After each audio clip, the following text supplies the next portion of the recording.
नमस्कार, मैं हूं सत्यपाल और आप देख रहे हैं CWB हिंदी न्यूज। शक संवत 1947 विक्रम संवत 2082 आज ज्येष्ठ मास के शुक्ल पक्ष की चतुर्दशी तिथि और दिन मंगलवार है। तदनुसार अंग्रेजी तारीख 10 जून सन 2025। चतुर्दशी तिथि आज दोपहर पहले 11:36 तक रहेगी। उसके बाद पूर्णिमा तिथि लग जाएगी। सबसे पहले आज की सुर्खियां। हरियाणा में ग्राम सचिवों के लिए बड़ी खबर, 12 जून से शुरू होगा ऑनलाइन ट्रांसफर पोर्टल। गुरुग्राम में किफायती किराए पर रहने के लिए चाहिए घर, तो ये 5 इलाके हैं सबसे बेस्ट, बताएंगे पूरी अपडेट। हरियाणा में सीईटी को लेकर हरियाणा एसएससी सख्त हुआ, सर्टिफिकेट में आ रही दिक्कतों पर विभाग से की बात, चेयरमैन बोले जल्द होगा समाधान। हरियाणा के प्राइवेट अस्पतालों में 5 बीमारियों का इलाज बंद, सरकारी में ही होंगे ऑपरेशन। हिसार से चंडीगढ़ के लिए पहली फ्लाइट उड़ी, सीएम ने सफर किया। सैनी बोले जल्द जयपुर, जम्मू और अहमदाबाद के लिए भी शुरू होगी। सोनीपत जिले को जल्द मिलेगी नए बस स्टैंड की सौगात, इस जगह पर होने जा रहा है इसका निर्माण। खुशखबरी, सिविल अस्पताल हिसार में जल्द शुरू होगी MRI की सुविधा, मरीजों के बचेंगे हजारों रुपए। 30 लाख रुपए के होम लोन पर अब हर महीने 1000 रुपए बचेंगे। PNB ने ब्याज दर घटाकर 7.45% की, 3 अन्य बैंकों ने भी घटाई दरें। सरकारी नौकरी update, central bank of India में अप्रेंटिस के 4500 पदों पर निकली भर्ती, ग्रेजुएट्स को मौका, स्टाइफंड के रूप में 15,000 रुपए मिलेंगे।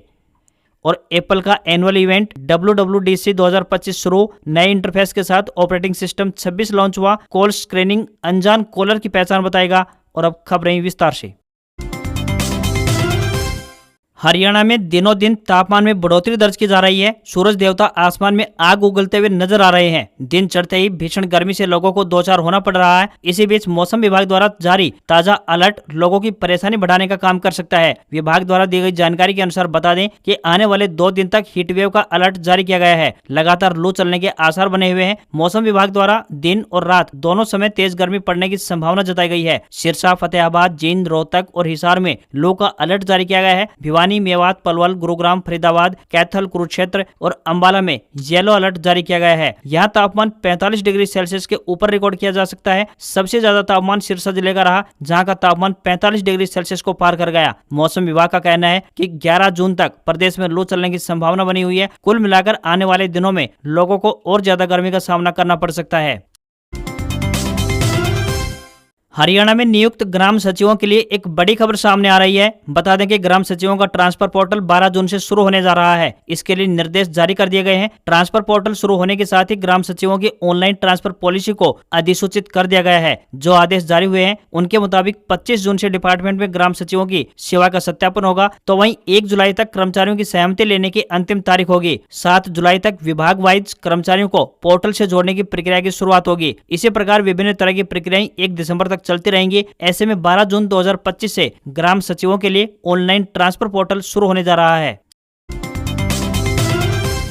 राष्ट्रीय राजधानी दिल्ली से सटे सोनीपत जिले के लोगों के लिए एक अच्छी खबर सामने आ रही है। खुशी की बात यह है कि सोनीपत जिले को जल्द ही नए बस स्टैंड की सौगात मिलेगी और इसका निर्माण शहर से बाहर किया जाएगा, ताकि बसों को शहर की भीड़ भाड़ से छुटकारा मिल सके और यात्रियों का सफर आसान हो सके। सोनीपत में बनाए जा रहे नए बस स्टैंड निर्माण के लिए जाट जोशी गाँव में 9.5 एकड़ जमीन पर नया बस अड्डा बनाने की योजना बनाई गई है। जाट जोशी गाँव में प्रस्तावित नए बस स्टैंड का निर्माण प्राइवेट पब्लिक पार्टनरशिप यानी PPP मोड में किया जाएगा, जहाँ यात्रियों को फूड कोर्ट, शॉपिंग कॉम्प्लेक्स, पीने का साफ पानी, डिजिटल डिस्प्ले, शौचालित सीढ़ियां और आधुनिक शौचालय सहित कई तरह की अन्य तमाम सुविधाएं उपलब्ध करवाई जाएंगी। लोगों का कहना है कि सोनीपत शहर के बीच में स्थित पुराना बस स्टैंड ट्रैफिक जाम की समस्या बनाए रखता है। बस स्टैंड तक आने के दौरान बसों को ट्रैफिक जाम से जूझना पड़ता है और यात्रियों का भी कीमती समय व्यर्थ हो रहा है। लोग लंबे समय से इस समस्या से जूझ रहे हैं। उन्होंने बताया कि शहर से बाहर बस स्टैंड निर्माण से यात्रियों को ट्रैफिक जाम के झंझट से मुक्ति मिलेगी। साथ ही सरकार को जल्द से जल्द इस दिशा में कदम आगे बढ़ाने चाहिए। हरियाणा की नायब सैनी सरकार ने आयुष्मान भारत तथा चिरायु योजना में बड़ा बदलाव किया है। इस योजना के तहत गरीब परिवारों को सालाना 5 लाख रुपए तक मुफ्त उपचार की सुविधा है। योजना में कवर परिवारों को सरकारी व प्राइवेट मिलाकर 650 से अधिक अस्पतालों में ये सुविधा मिल रही है। सरकार ने अब आयुष्मान व चिरायु योजना में कवर होने वाली 5 बीमारियों का उपचार प्राइवेट अस्पतालों में बंद कर दिया है। इन बीमारियों के मरीजों को मुफ्त इलाज की सुविधा मिलेगी, लेकिन इसके लिए उन्हें सरकारी अस्पतालों में जाना होगा। आने वाले दिनों में उन बीमारियों की संख्या और भी अधिक बढ़ सकती है जिनका उपचार सरकारी अस्पतालों व मेडिकल कॉलेजों में ही संभव होगा। सरकार के पास बड़ी संख्या में इस तरह की शिकायतें पहुंच रही थी कि कुछ प्राइवेट अस्पताल आयुष्मान भारत व चिरायु योजना के नाम पर धांधली भी कर रहे हैं। 5 बीमारियों का उपचार प्राइवेट अस्पतालों में बंद करने के पीछे एक बड़ा कारण अस्पतालों द्वारा सरकार के पास भेजे जा रहे मोटे बिल भी है। सर्वे में यह बात सामने आई है कि इन्हीं बीमारियों का सबसे अधिक उपचार प्राइवेट अस्पतालों में हो रहा है और सरकारी अस्पतालों में भी इनके इलाज की सुविधा है। इनमें मोतियाबिंद का ऑपरेशन, बच्चेदानी का ऑपरेशन, दूरबीन से पित्त की थैली का ऑपरेशन तथा उल्टी दस्त की बीमारी और सांस संबंधी दमा के रोगों का उपचार शामिल है। जिन लोगों के पास आयुष्मान व चिरायु कार्ड है, अब वे इन 5 बीमारियों का उपचार सरकारी अस्पतालों में ही करवा पाएंगे। सरकार ने इस संदर्भ में सभी सीएमओ को निर्देश जारी कर दिए हैं।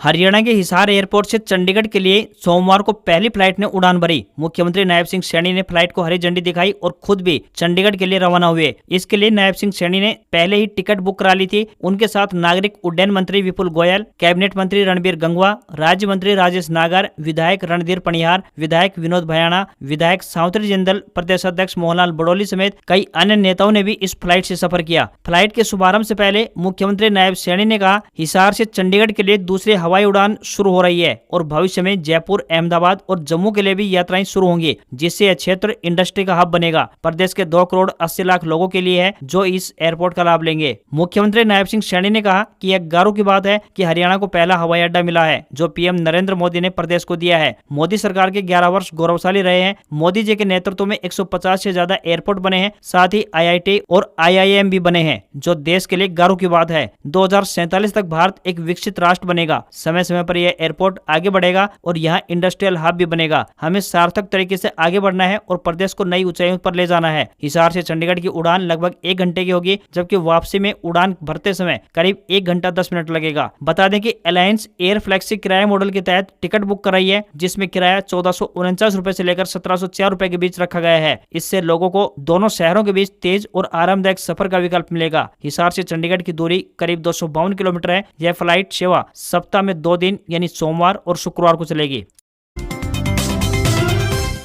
सीएनजी वाहन चालकों और घर में पीएनजी गैस इस्तेमाल करने वालों के लिए एक राहत भरी खबर सामने आई है। दोनों गैसों की कीमतों में जल्द ही गिरावट देखने को मिलेगी। दरअसल केंद्र सरकार ने 2 साल बाद नेचुरल गैस की कीमत में कटौती की है और इसी गैस से सीएनजी व पीएनजी बनाई जाती है। मिली जानकारी के अनुसार ओएनजीसी को नीलामी के बिना आवंटित क्षेत्रों से नेचुरल गैस की कीमत $6.75 प्रति मिलियन ब्रिटिश थर्मल यूनिट से घटाकर $6.41 कर दी गई है। यह कमी अप्रैल 2023 में केंद्र सरकार द्वारा ऐसी गैस की कीमत तय करने के लिए एक नए फार्मूले को लागू करने के बाद पहली बार हुई है। एक्सपर्ट के अनुसार नेचुरल गैस की कीमत में 5% तक की कटौती हुई है। गैस वितरक कंपनियां शायद ही इस कटौती का पूरा लाभ उपभोक्ताओं को दें, क्योंकि वह पहले से ही इनपुट लागत में वृद्धि से उत्पन्न दबावों से जूझ रही है। हालांकि फिर भी सीएनजी और पीएनजी की कीमत में 3% तक की गिरावट दर्ज हो सकती है, यानी कीमतें ₹3 तक कम हो सकती हैं।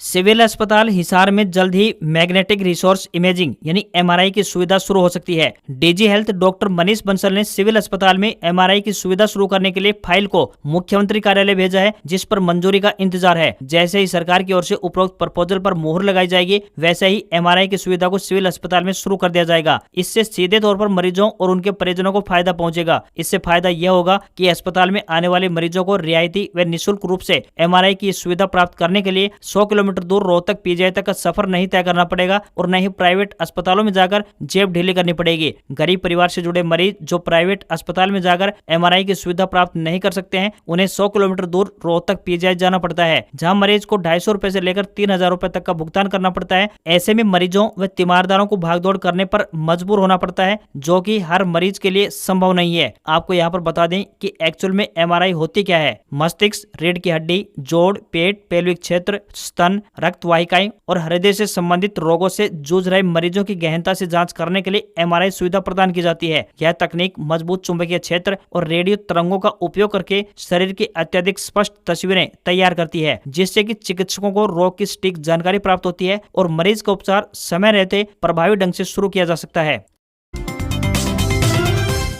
ट्रेन से सफर करने वाले यात्रियों के लिए एक अच्छी खबर सामने आ रही है। अब स्लीपर क्लास का वेटिंग टिकट चार्ट बनने के बाद भी सीट खाली होने पर सीधे सेकंड एसी तक अपग्रेड हो सकेगा। अभी तक यह सुविधा केवल थर्ड एसी तक ही सीमित थी। चेयर कार में भी टिकट अपग्रेड की सुविधा का लाभ मिलेगा। रेलवे बोर्ड के निदेशक ने सभी क्षेत्रीय रेलवे को पत्र भेजकर नए नियम की जानकारी दे दी है। उन्होंने क्रिस को सॉफ्टवेयर में आवश्यक बदलाव के निर्देश भी जारी किए हैं। अब यदि कुर्सियान यानी सेकंड सीटिंग का टिकट है और एसी चेयर कार में सीट खाली है तो वह वहीं अपग्रेड हो जाएगा। यही नहीं, एसी चेयर कार का टिकट भी एग्जीक्यूटिव क्लास में बदला जा सकेगा। रेलवे की इस नई व्यवस्था के तहत यात्री अब बिना किसी एक्स्ट्रा चार्ज के हायर क्लास में यात्रा का लाभ उठा सकेंगे। पहले केवल थर्ड एसी तक अपग्रेडेशन होता था, लेकिन अब स्लीपर से सेकंड एसी, सेकंड सीटिंग से एसी चेयर कार और चेयर कार से एग्जीक्यूटिव क्लास तक टिकट अपग्रेड होंगे। इसी तरह सेकंड एसी क्लास के टिकट को भी फर्स्ट एसी में बदला जा सकेगा यदि सीट उपलब्ध हो। इससे खाली सीटों का बेहतर उपयोग होगा और यात्रियों को आरामदायक सफर की सुविधा भी मिलेगी। बता दें कि साल 2006 में इंडियन रेलवे द्वारा टिकट अपग्रेडेशन सुविधा को शुरू किया गया था। इसके तहत यदि किसी यात्री का स्लीपर क्लास का टिकट कंफर्म नहीं होता है और चार्ट तैयार होने के बाद सीटें खाली रह जाती हैं तो टिकट शो होता है, यानी अपने आप ही थर्ड एसी में अपग्रेड हो जाती है। यात्रियों को इस सुविधा के लिए कोई एक्स्ट्रा चार्ज नहीं देना होता। इस सुविधा का लाभ तभी उठा सकते हैं जब टिकट बुक करते समय IRCTC की आधिकारिक वेबसाइट पर ऑटो अपग्रेड का ऑप्शन चुना हो। यदि ऑप्शन नहीं चुना है तो फिर इस सुविधा का लाभ नहीं मिलेगा।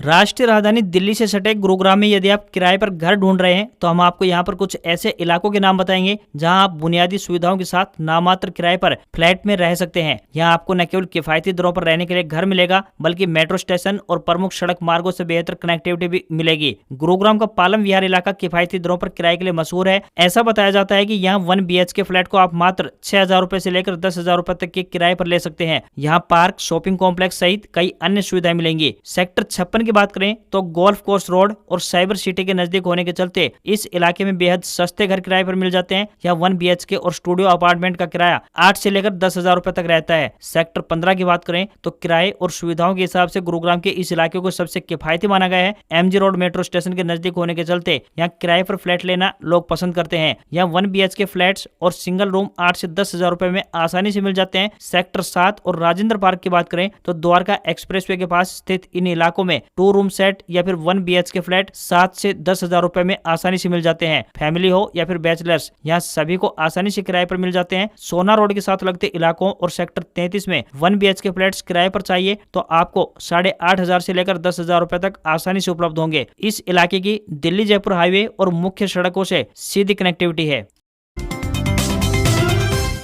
नौकरी की प्रतीक्षा कर रहे युवाओं के लिए एक खुशखबरी है। आपको बता दें कि आशा स्कूल हिसार सैन्य स्टेशन में विभिन्न पदों पर भर्ती की जा रही है। ये भर्तियां संविदा आधार पर की जा रही हैं। पुरुष या महिला जो भी उम्मीदवार इच्छुक हैं वह अपने आवेदन भारतीय डाक के माध्यम से भेज सकते हैं। Male helper, school bus driver, art and craft teacher, psychologist cum counsellor महिलाएं, तकनीकी सुपरवाइजर, स्पेशल एजुकेटर आया महिला, कार्यालय सहायक सह कंप्यूटर ट्रेनर पुरुष और फिजियोथेरेपिस्ट पदों पर ये भर्तियां की जा रही हैं। किसी भी वर्ग के उम्मीदवारों को कोई भी आवेदन शुल्क जमा नहीं करना है। न्यूनतम आयु 18 वर्ष और अधिकतम आयु का कोई प्रतिबंध नहीं है। आवेदन करने की आखिरी तिथि 20 जून है। इंटरव्यू की तिथि 27 से 28 जून 2025 रहेगी।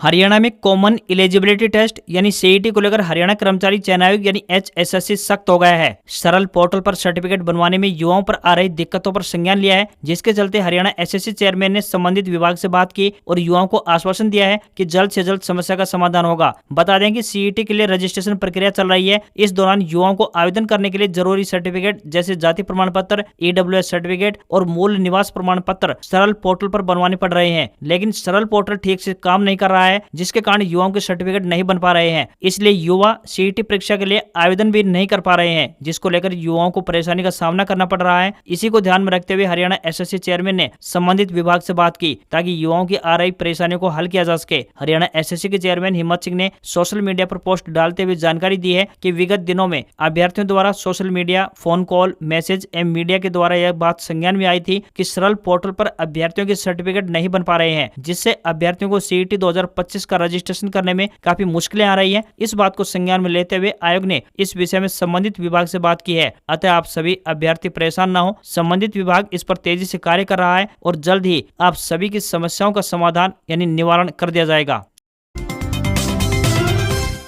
गुरुग्राम जिले में कोविड के मामलों में लगातार उछाल देखने को मिल रहा है। सोमवार को विभिन्न क्षेत्रों में 9 नए कोरोना पॉजिटिव मामले सामने आए हैं। सभी मरीजों को होम आइसोलेशन में रखा गया है। इनमें से किसी भी मरीज की कोई ट्रैवल हिस्ट्री सामने नहीं आई है। यह स्थिति स्वास्थ्य विभाग के लिए चिंता का विषय बन गई है, क्योंकि ये मामले सामुदायिक फैलाव का संकेत दे रहे हैं। डिप्टी सीएमओ और नोडल अधिकारी डॉक्टर जेपी रजलीवाल ने बताया कि शहर का ऐसा कोई क्षेत्र नहीं बचा जहाँ पर कोरोना का मरीज नहीं मिला हो। सभी मरीजों में हल्के लक्षण पाए गए हैं। ये सभी स्वास्थ्य विभाग की निगरानी में होम आइसोलेशन में है। इन मरीजों की कोई हालिया ट्रैवल हिस्ट्री नहीं होने के कारण माना जा रहा है कि कोरोना का प्रसार स्थानीय स्तर पर हो रहा है। उन्होंने बताया कि इन नए मामलों के बाद सतर्कता और बढ़ा दी है। लोगों से अपील की है कि वे मास्क पहने, सामाजिक दूरी का पालन करें और अनावश्यक रूप से घर से बाहर न निकलें। सीएमओ डॉक्टर अलका सिंह ने लोगों से अपील की है कि वे कोविड-19 के लक्षणों जैसे बुखार, खांसी, सांस लेने में तकलीफ या स्वाद और गंध की कमी आदि के प्रति सतर्क रहें। यदि कोई लक्षण दिखाई दे तो तुरंत नजदीकी स्वास्थ्य केंद्र पर टेस्ट अवश्य करवाएं। सेंट्रल बैंक ऑफ इंडिया ने अप्रेंटिस के पदों पर भर्ती निकाली है। उम्मीदवार ऑफिशियल वेबसाइट www.centralbankofindia.co.in पर जाकर अप्लाई कर सकते हैं। इस भर्ती के लिए फीस जमा करने की आखिरी तारीख 25 जून तय की गई है। इस भर्ती के लिए आवेदन करने वाले उम्मीदवारों का NATS पोर्टल यानी नेशनल अप्रेंटिसशिप ट्रेनिंग स्कीम पर रजिस्ट्रेशन होना आवश्यक है। बिना रजिस्ट्रेशन आवेदन स्वीकार नहीं किए जाएंगे। एजुकेशनल क्वालिफिकेशन की बात करें तो ग्रेजुएशन की डिग्री होनी चाहिए। एज लिमिट न्यूनतम 20 वर्ष और अधिकतम 28 वर्ष तय की गई है। साथ ही रिजर्व कैटेगरी के उम्मीदवारों को सरकारी नियमों के तहत आयु सीमा में छूट दी जाएगी। फीस की बात करें तो फिजिकल हैंडीकैप्ड के लिए 400 रुपए फीस तय की गई है। वहीं SC, ST सभी महिला उम्मीदवार और EWS कैंडिडेट के लिए 600 रुपए प्लस GST रहेगा। अन्य सभी 800 रुपए प्लस GST रहेगा। स्टाइफंड के रूप में 15,000 रुपए प्रति माह मिलेंगे। ऑफिशियल वेबसाइट www.centralbankofindia.co.in पर जाकर अप्लाई कर सकते हैं। 4 सरकारी बैंकों के लोन सस्ते हो गए हैं। RBI की ओर से रेपो रेट में की गई कमी यानी 0.50% की कटौती के बाद इन सरकारी बैंकों ने भी अपनी रेपो लिंक्ड लैंडिंग रेट को 0.50% कम कर दिया है। इसमें bank of Baroda, Punjab national bank, UCO bank और बैंक ऑफ इंडिया शामिल है। पंजाब नेशनल बैंक ने बताया कि उसके होम लोन की दर 7.45% से शुरू होगी। पहले यह दर 8% से शुरू होती थी। वहीं व्हीकल लोन का इंटरेस्ट रेट अब 7.80% से शुरू होगा। अन्य 3 बैंकों ने अभी अपनी नई दरें अपडेट नहीं की है। ताजा कटौती के बाद PNB के 20 साल के 30 लाख रुपए के लोन पर EMI 1017 रुपए घट जाएगी। इसी तरह 30 साल के 30 लाख रुपए के लोन पर EMI 1139 रुपए कम हो जाएगी। नए और मौजूदा ग्राहक दोनों को इसका फायदा मिलेगा। अगर आप नया होम लोन, ऑटो लोन लेने की सोच रहे हैं तो अब आपको कम ब्याज देना होगा। उदाहरण के लिए बैंक ऑफ बड़ौदा में नए होम लोन की ब्याज दर पहले 8% से शुरू होती थी, अब ये घटकर करीब 7.5% हो जाएगी। जिन लोगों ने पहले से फ्लोटिंग रेट होम लोन लिया है उनकी ब्याज दर भी अगले रीसेट पीरियड में कम हो जाएगी। इससे या तो उनकी EMI कम होगी या लोन की अवधि घट जाएगी। अगर लोन फिक्स्ड रेट से जुड़ा हुआ है तो फायदा नहीं मिलेगा। जिन लोगों ने पहले से लोन लिया है उनकी ब्याज दर अपने आप कम हो जाएगी, क्योंकि बैंक को रेपो रेट के घटने का फायदा देना पड़ता है। लेकिन नए लोन लेने वालों को शायद फायदा नहीं मिले। ऐसा इसलिए क्योंकि बैंक अपने मुनाफे को बचाने के लिए रेपो रेट के ऊपर जो अतिरिक्त मार्जिन यानी कि स्प्रेड जोड़ते हैं उसे बढ़ा सकते हैं। भारतीय शेयर बाजार में तेजी देखने को मिली। सेंसेक्स 256 अंक की बढ़त के साथ 82,445 के स्तर पर क्लोज हुआ। वहीं निफ्टी में भी 100 अंकों की तेजी दिखाई दी और ये 25,103 के स्तर पर बंद हुआ। सेंसेक्स के 30 शेयरों में से 21 में तेजी और 9 में गिरावट देखने को मिली। कोटक बैंक और जियो फाइनेंस के शेयर 3% से अधिक चढ़कर बंद हुए। 10 ग्राम 24 कैरेट सोने का दाम 1,281 रुपए घटकर 95,864 रुपए पर आ गया है। वहीं 1 किलोग्राम चांदी का दाम 275 रुपए बढ़कर 1,05,560 रुपए हो गया। यह इसका ऑल टाइम हाई भी है। दिल्ली में 24 कैरेट सोने की कीमत 97,840 रुपए और 22 कैरेट के सोने की कीमत 89,700 रुपए है। आज खबरों में इतना ही। देखते रहिए आपका अपना हरियाणा का सबसे बेहतरीन news channel CWB Hindi news. नमस्कार। इसी आशा के साथ आपका दिन शुभ रहे।